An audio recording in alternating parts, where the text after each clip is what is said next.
आगाज करते हैं। इस्लामाबाद में बल्दियाती इंतखाबात 31 दिसंबर को नहीं होंगे। इलेक्शन कमीशन ऑफ पाकिस्तान ने मुख्तसर फैसला सुना दिया। चीफ इलेक्शन कमिश्नर ने वाज़ेह कर दिया कि इंतखाबी फहरिस्तों का इलेक्शन शेड्यूल से कोई ताल्लुक नहीं। इससे मुतालिक समाअत कल होगी। हर हुकूमत बल्दियाती इंतखाबात में मज़ाहमत करती है। हर घंटे कानून बदला जाए तो इलेक्शन कैसे होंगे। इलेक्शन कमीशन में PTI की जानिब से मुतल्लिका कानून में तरमीम की सदारती तौसीक न होने की दलील भी किसी काम न आई। इलेक्शन कमीशन के मुताबिक तफसीली फैसला बाद में जारी किया जाएगा। बल्दियाती इंतखाबात के नए शेड्यूल का ऐलान भी नहीं किया गया है। बिल्कुल, इस्लामाबाद में बल्दियाती इंतखाबात 31 दिसंबर को नहीं होंगे। इलेक्शन कमीशन ऑफ पाकिस्तान ने मुख्तसर फैसला सुना दिया। चीफ इलेक्शन कमिश्नर ने वाज़ेह कर दिया कि इंतखाबी फहरिस्तों का इलेक्शन शेड्यूल से कोई ताल्लुक नहीं। इससे मुतालिक समाअत कल होगी। हर हुकूमत बल्दियाती इंतखाबात में मुज़ाहमत करती है। हर घंटे कानून बदला जाए तो इलेक्शन कैसे होंगे। इलेक्शन कमीशन में PTI की जानिब से मुतालिका कानून में तरमीम की सदारती तौसीक ना होने की दलील भी किसी काम नहीं आई। इलेक्शन कमीशन के मुताबिक तफसीली फैसला बाद में जारी किया जाएगा। बल्दियाती इंतखाबात के नए शेड्यूल का भी ऐलान नहीं किया गया। वफाकी वज़ीर दाखिला राना सनाउल्लाह कहते हैं कि इस्लामाबाद में बल्दियाती इंतखाबात आम इंतखाबात के बाद होना चाहिए। वोट इधर उधर थे, लोगों को एतराज़ था। एतराज़ात खत्म होने पर ही इलेक्शन होने चाहिए। समाज से खुसूसी गुफ्तगू करते हुए उन्होंने क्या कहा, आपको दिखाते हैं। जो हल्का बंदी हुई है उसके ऊपर लोगों के बड़े सीरियस एतराज़ात थे। वोटर लिस्ट से मुतल्लक जो है वो यानी कई हजार वोट्स जो हैं वो इधर उधर हुए थे, उसके ऊपर लोगों का बड़ा एतराज था। तो फिर इस्लामाबाद हाई कोर्ट ने इलेक्शन कमीशन को जो है वो डायरेक्शन दी थी कि आप इन तमाम मामलात को रिजॉल्व करें और उसके मुताबिक जो है पार्टीज को सुन के फैसला करें। तो इलेक्शन कमीशन ने जो है वो सारा सुना है आज सब तमाम पार्टीज को, और उसके बाद उन्होंने फैसला किया है। और हम भी समझते हैं कि ये चीजें जो हाल तलब हैं, जो कि बाद में फिर इलेक्शन के ऊपर जो है वो सारे एतराज़ात होंगे या होते, तो उनको इलेक्शन कमीशन को पहले रिजॉल्व करना चाहिए और उसके बाद जो है वो इलेक्शन होना चाहिए। ये इलेक्शन ईयर है, अब इसमें जनरल इलेक्शन होने हैं, असम्बलीज के इलेक्शन होने हैं। मैं ज़ाती तौर पर तो समझता हूँ कि ये बल्दियाती इलेक्शन जो हैं ये अब जनरल इलेक्शन के बाद होने चाहिए। PTI अरकान के इस्तीफों की तस्दीक का मामला खटाई में पड़ गया। PTI chief whip Aamir Dogar ने राजा परवेज अशरफ को टेलीफोन करके पार्टी वफ़ के मिलने की ख्वाहिश जाहिर की। स्पीकर ने खुशामदीद कहा, साथ ही अपनी मसरूफियात भी बता दी। कहा असम्बली आए, सियासी मसाइल का हल पार्लियामेंट से ही निकलेगा। PTI का कल होने वाला इजलास भी मुलतवी कर दिया गया।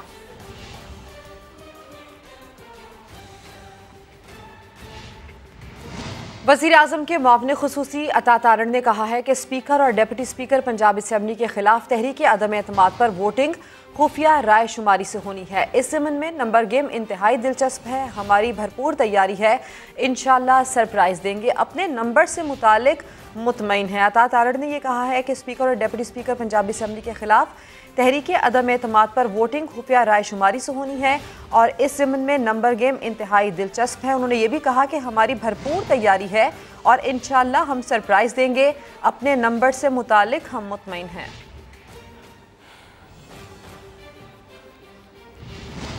खैबर पख्तूनख्वा हुकूमत का सरकारी हेलीकॉप्टर के गैर ज़रूरी इस्तेमाल और पार्टी चेयरमैन को बचाने की कोशिश की राह में रुकावट। गवर्नर ने हुकूमती बिल को गैर आईनी करार देते हुए दस्तखत से इनकार कर दिया। गवर्नर हाजी गुलाम अली ने दस्तखत के बजाय बिल तफसीली नोट के साथ वापस भिजवा दिया। गवर्नर तर्जुमान के मुताबिक नोट में कुरानी आयत का हवाला दिया गया, जिसमें अदलो इंसाफ, सच्ची गवाही और ख्वाहिश नफ्स के पीछे पड़कर इंसाफ ना छोड़ देने की तलकीन है। 9 साल तक सरकारी हेलीकॉप्टर को टैक्सी की तरह इस्तेमाल किया गया और अब एक शख्स को बचाने के लिए गैर आईनी कानून साजी की गई है। खैबर पख्तूनख्वा असेंबली से पास करदा बिल के मुताबिक नवंबर 2008 से अब तक सरकारी हेलीकॉप्टर का इस्तेमाल दुरुस्त तस्वुर होगा। नवंबर 2008 के बाद से हेलीकॉप्टर के इस्तेमाल पर सूबाई हुकूमत से कोई सवाल नहीं होगा। सरकारी हेलीकॉप्टर या जहाज निजी मकासद के लिए वज़ीर आला की मंजूरी से किराए पर भी इस्तेमाल किया जा सकेगा। वफाकी वज़ीर शरी रहमान कहती हैं कि PTI मुल्क के मुआशी हालात ख़राब करके गई। उन्होंने अपने दौर में रिकॉर्ड कर्जे लिए। इमरान खान ने सैलाब मुतासरीन के लिए भी कुछ नहीं किया। सैलाब मुतासरीन आज भी हमारी इमदाद के मुंतज़िर हैं। में और बलूचिस्तान में 3-3.5 करोड़ लोग सैलाब से मुतासिर हुए। पूछा है पीटीआई वालों ने कि क्या तबाहकारियां सैलाब की हुई हैं? 2 टेलीथॉन्स करके गायब हो गए। हम ही जाते हैं उन इलाकों में। उन्होंने एक दफ़ा मुंह से फूटा है कि क्या करना है। खैबर पख्तूनख्वा में भी जो 1 महीने की तबाहकारी हुई, उसके लिए भी हमें करना पड़ा। ट्रायल कोर्ट बार बार मौका देती रही, लेकिन आपने जवाब दाखिल नहीं किया। इमरान खान की जानिब से शहबाज शरीफ के हित्ते के इज्जत के दावे पर अपना हक के दिफा खत्म करने की अपील पर सुप्रीम कोर्ट के रिमार्क्स सामने आ गए। दौरान समाअत जस्टिस मंसूर अली शाह ने रिमार्क्स दिए कि जवाब मांगा, लेकिन जवाब ना देने पर ट्रायल कोर्ट ने हक के दिफा खत्म कर दिया। बैरिस्टर अली जफर ने जवाब दिया कि ट्रायल कोर्ट को पहले तयन करना था कि सवाल दावा से मुताल्लिक था या नहीं। बेंच ने इमरान खान के वकील को बावर कराया कि ट्रायल कोर्ट आपको बार बार मौका देती रही, लेकिन आपने जवाब दाखिल नहीं किया। ये बात भी सामने आ रही है कि ट्रायल कोर्ट बार बार जवाब मांग रही थी, लेकिन आपने जवाब नहीं दिया। समाअत कल तक मुलतवी कर दी गई। और अब बात करते हैं लाहौर हाई कोर्ट के बड़े फैसलों और अहम रिमार्क्स की। थिएटर्स रात देर तक चलने से लोग लेट ऑफिस आते हैं। स्मोक को ख़त्म करना है तो अपना लाइफ स्टाइल बदलना होगा। सारे शहर को रात जल्दी सोना होगा। लाहौर हाई कोर्ट ने स्मोक की रोकथाम के लिए बड़े इकदाम उठा लिए। अदालत ने थिएटर्स रात 11:30 बजे बंद करने का हुक्म दे दिया और साफ साफ कह दिया कि इससे मुतालिक मजीद बात नहीं होगी। लाहौर हाई कोर्ट ने स्कूल्स और कॉलेजेस को मजीद 1 हफ्ते के लिए बंद करने का हुक्म भी दिया। कहा गया कि अदालत ये सब कुछ लोगों के लिए कर रही है। अदालत ने DG PDMA को आइंदा समाअत पर ज़ाती हैसियत में तलब कर लिया। हिदायत की गई कि PDMA कैमरों के जरिए स्मोक की मॉनिटरिंग करे। जस्टिस शाहिद करीम ने रिमार्क्स दिए कि स्मोक पर काबू पाना हुकूमत की जिम्मेदारी है। केस की मजीद समाअत 30 दिसंबर तक मुलतवी कर दी गई।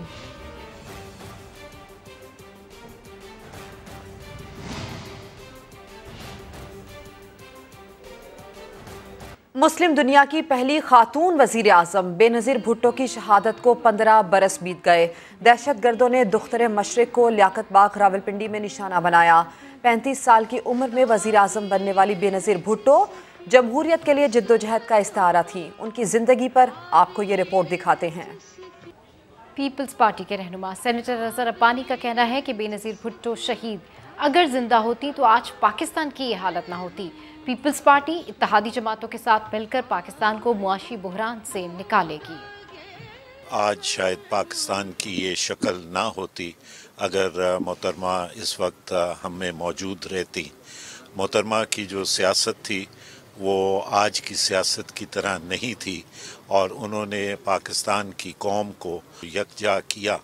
तकसीम की सियासत उन्होंने नहीं की और तमाम तबकात को और लोगों को साथ लेके वो चली। मुझे पूरा यकीन है कि मौजूदा हुकूमत जो है जिसका पीपल्स पार्टी हिस्सा है वो मुल्क को डिफ़ॉल्ट की तरफ नहीं जाने देगी। पीपल्स पार्टी के रहनुमा सईद गनी का कहना है कि बेनज़ीर भुट्टो शहीद अपने कारकुनान को कभी नहीं भूलती हैं। उनकी याददाश्त बहुत अच्छी थी। बेनज़ीर भुट्टो की क़यादत हमेशा याद रहेगी। वो गड़ी खुदा बख्श में समा से खुसूसी गुफ्तगू कर रहे थे। हम सईद गनी साहब के साथ मौजूद हैं। ये स्टेज पर नहीं जा रहे, वो आज नीचे बैठे हैं। इसकी क्या वजह है, हम उनसे पूछते हैं। ये हमारा कई सालों से हम ये करते हैं कि यहाँ जब बरसी पे आते हैं तो मैं सिर्फ अकेला नहीं होता, कराची के हमारे तमाम ओहदेदार MPAs MNAs अक्सर जो हैं वर्कर्स के साथ ही बैठते हैं। बीबी से जुड़ी खास मोहब्बत को यादें, कोई एक बात? बीबी मेरे वालिद साहब की शहादत पर आई थी ताज़ियत के लिए 95 में, जब वो वज़ीर आज़म थी। और उसके कोई 4-5 महीने बाद एक लाड़काना में इवेंट था तो मैं वहाँ गया हुआ था और जब वो इवेंट ख़त्म हुआ तो मैं साइड में खड़ा था। तो मुझे उस वक्त बहुत हैरत हुई जब बीबी सामने से गुजरी और रुकी और मुझे कहेंगी सही तुम्हारा क्या हाल है। उस वक्त उनको मेरा नाम भी याद था, शक्ल भी याद थी। तो ये एक बहुत बड़ी चीज़ थी कि उनकी जो मेमोरी थी अपने लोगों के हवाले से वो बड़ी शानदार थी। उस मुश्किल वक्त में भी जब वो परेशान भी थी, यकीनन हम सब परेशान थे, तो मुझे कोई आधा घंटे तक समझाती रही कि जी इस वक्त जब वो मुझे दबाव में लाने के लिए हरकतें कर रहे हैं और अगर मैं किसी से बात करूँगी तो ये मेरी कमज़ोरी की निशानी होगी, तो मैं बिल्कुल बात नहीं कर रही। और ऐसे मौके पर हम हौसले में होते, हिम्मत में होते। तो बजाय इसके कि मैं शायद कुछ उनके लिए करता, उन्होंने मुझे मज़ीद मजबूत किया और इस्तेहकाम दिया, ताकत दी। तो ये चीज़ें चंद ऐसी हैं जो शायद कभी हम भूल नहीं सकते। बेनज़ीर भुट्टो को खिराज अकीदत पेश करने के लिए घड़ी खुदा बख्श आने वालों का तांता बंधा हुआ है। जियालों का अहद है कि वो जिंदगी भर पीपल्स पार्टी का साथ नहीं छोड़ेंगे और भुट्टो के विजन को आगे बढ़ाने के लिए भरपूर साथ देंगे।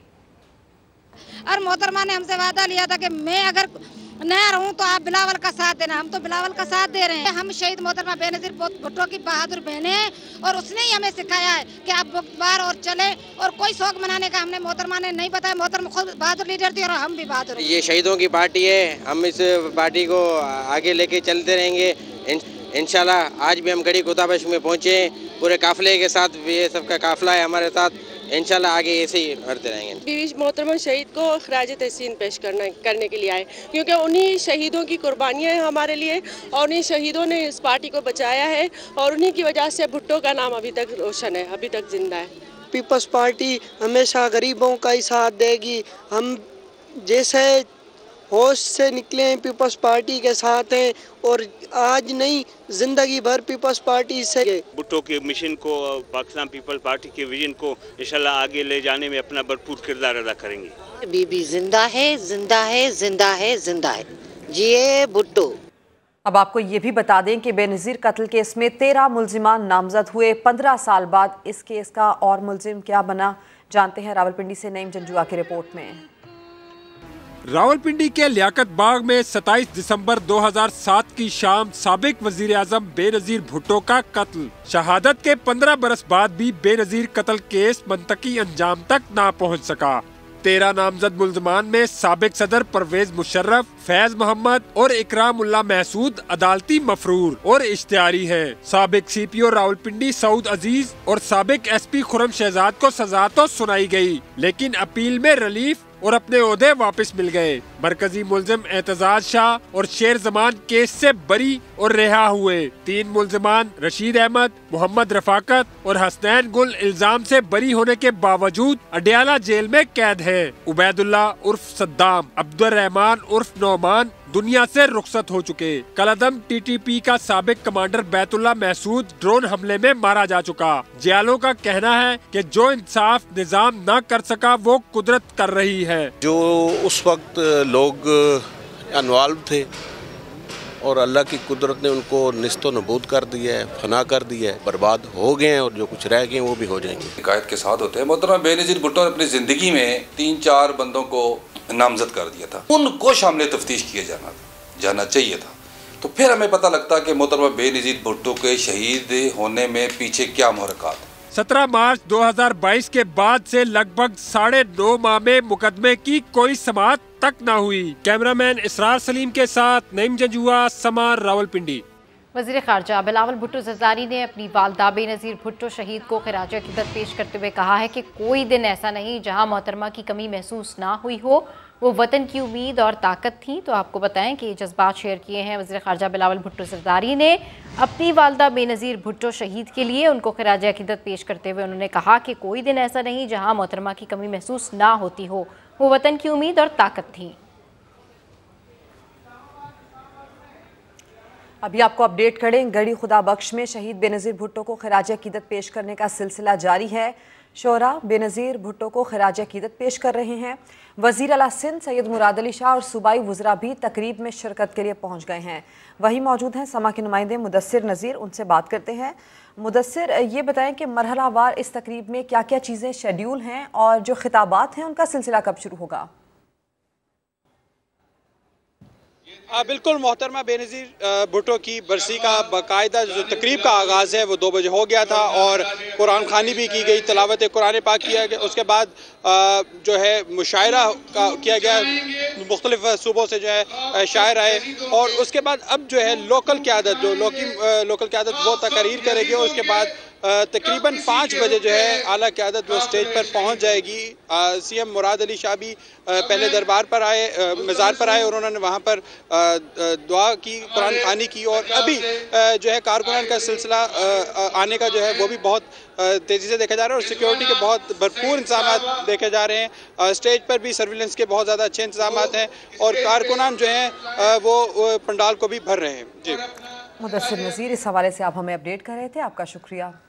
पाकिस्तान रेलवे की तारीख में पहली बार खातून DSP तैनात कर दी गई। नाइला अशरफ को DSP बना दिया गया। रेलवेज पुलिस के 1 DSP और 8 इंस्पेक्टर्स को तरक्की दी गई है। बात करेंगे इसी से मुतालिक। उमर आसिफ हमारे साथ हैं। उमर, अपडेट कीजिए। जी बिल्कुल, देखिए ये पाकिस्तान रेलवे की तारीख में पहली दफा है कि खातून को डीएसपी के ओहदे पे लाया गया। नाइला अशरफ जो कि रावलपिंडी में तैनात हैं, इन्हें डीएसपी के ओहदे पे तरक्की दे दी गई है। इसके साथ साथ एक डीएसपी को एसपी और 8 इंस्पेक्टर्स को मजीद जो है तरक्की दी गई है। जो आईजी रेलवेज है, इनका कहना है कि इस इक़दाम से जो फोर्स है उसका हौसला बुलंद होगा और निज़ाम में मजीद बेहतरी आ सकेगी। जी उमर आसिफ, तफसील के लिए आपका शुक्रिया। और डेरा इस्माइल खान से तेल और गैस के नए ज़खायर दरियाफ्त हो गए हैं। पेट्रोलियम डिवीजन के मुताबिक रवां साल के दौरान तेल और गैस की ये 15वीं दरियाफ्त है। इब्तदाई तौर पर यौमिया 39.12 मिलियन MMCFD गैस मिलेगी। नए ज़खीरे से यौमिया 1840 बैरल तक तेल भी हासिल होगा। मौजूदा साल के दौरान दरियाफ्त होने वाला ये तेल और गैस का 15वां ज़खीरा है। नई दरियाफ्त से तेल और गैस की दरामदात पर इन्हिसार में कमी होगी। और गैस के ज़खायर तो मिल रहे हैं, लेकिन दूसरी तरफ मुल्क में गैस का बहरान शिद्दत इख्तियार करता जा रहा है। घरेलू ख़वातीन सख्त परेशान हैं, कहती हैं कि घर का फर्नीचर तोड़कर आग जलाई है। मजीद बता रही हैं इससे मुतालिक फैसलाबाद में मौजूद समा की नुमाइंदा रिदा सिंधु। रिदा, आगाह कीजिए। मैं मदीना टाउन में मौजूद हूं और यहाँ पर तकरीबन 3 दिन से जो है वो गैस बिल्कुल भी नहीं आ रही। घरेलू सारिफीन और ख्वातीन को बहुत ही ज्यादा परेशानी का सामना है।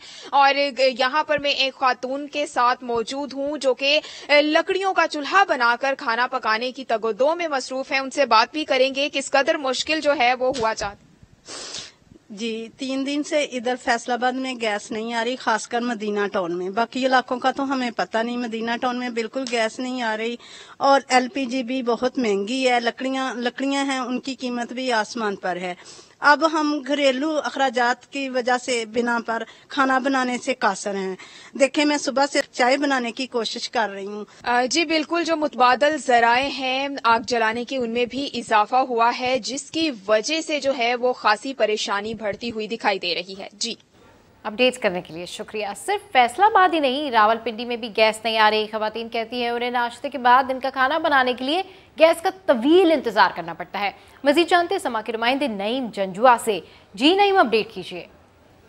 जी बिल्कुल, जैसे ही सर्दियों की आमद शुरू होती है तो गैस का जो बहरान है उसके लिए खवातीन, घरेलू जो खवातीन हैं वो परेशान हो जाती हैं। इस वक्त भी मैं घर में मौजूद हूँ जहाँ पे सुबह से जो है वो गैस की कमी का सामना है। यहाँ पे ये किस तरीके से अपना खाना बनाना करते हैं और इनको क्या क्या मुश्किलात हैं, इनसे बात करते हैं। जी ये बताइएगा कि किस तरीके से आप ये गैस लोड शेडिंग। ये सुबह ही गैस चली जाती है, बच्चों को स्कूल भेजना होता है तब भी गैस नहीं होती है, जब ऑफिस के लिए भेजना होता है तब भी गैस नहीं होती है, फिर जब दोपहर का टाइम आता है तो दोपहर में भी हम सुबह शुरू होते हैं तो शाम तक खाना बनता है। अब हुकूमत जो है वो क्या हम चाहती है कि हम लकड़ियों पे चलाएं, लकड़ियां जंगलों में जाके जो है वो गैस चलाएं।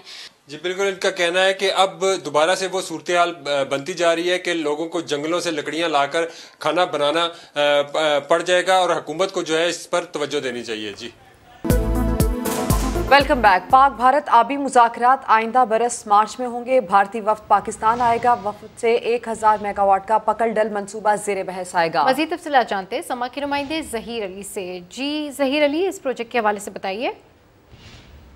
वाटर कमिश्नर की जानिब से बाकायदा इसकी तस्दीक की गई है कि 31 मार्च से पहले भारतीय वफ्द पाकिस्तान में आएगा और इंडस वाटर ट्रीटी के तहत जो दोनों ममालिक के दरमियान मुतनाज़ा प्रोजेक्ट्स होते हैं उसको उनको ज़ेरे बहस लाया जाता है और फिर साथ में जो डेटा शेयरिंग होता है, वाटर का डेटा, वो भी शेयर किया जाता है। तो इंडस वाटर कमीशन की जानिब से ये कहा गया है कि भारत ने वो डेटा भी शेयर किया और मार्च में आएंगे। डैम के हवाले से जो 1000 मेगावाट के पाकिस्तान के तहफ़्फ़ुज़ात है और फिर कैरो 624 मेगावाट का वो प्रोजेक्ट है जिससे पाकिस्तान ने कंसर्न शो किए हुए हैं। ठीक है, अपडेट करने के लिए शुक्रिया। और अब आपको बताएं कि मुल्क में मौसम सरमा की छुट्टियां हुई तो बच्चों ने सेहतमंद, चुस्त और तवाना रहने के लिए योगा शुरू कर दिया है। कुछ बच्चे तो सेल्फ डिफेंस के लिए ताइक्वांडो भी सीख रहे हैं। इससे मुतालिक रिपोर्ट करेंगे मकसूद चौहान। मौसम सरमा की स्कूलों में तातीलात, बच्चों ने कलम छोड़ी, ननचक्कू थाम लिया। ताइक्वांडो ज्वाइन करके अपने आप को एक्टिव कर रहे हैं और हमें ताइक्वांडो में मज़ा भी बहुत आता है। सर हमें बहुत कुछ सिखाते हैं, पंच, किक्स। मैं सेल्फ डिफेंस खुद करना चाहती हूँ। किसी ने पंचिंग की तो किसी ने किक हवा में घुमाई। सेहतमंद, चुस्त व तवाना रहने के लिए बच्चे ताइक्वांडो सीखने में मसरूफ हैं। पेरेंट्स को इस चीज़ की अवेयरनेस होनी चाहिए कि बच्चों में ये सेल्फ डिफेंस और ये जो फिजिकली फिटनेस के लिए है ये एक्टिविटी होनी चाहिए लाजमी। ताइक्वांडो कोच का कहना है कि वालिदैन को तातीलात में बच्चों को इस तरह की सेहतमंदाना सरगर्मियों की तरफ जरूर रागिब करना चाहिए। कैमरामैन अदनान सियाल के साथ मकसूद चौहान, समा, मुल्तान।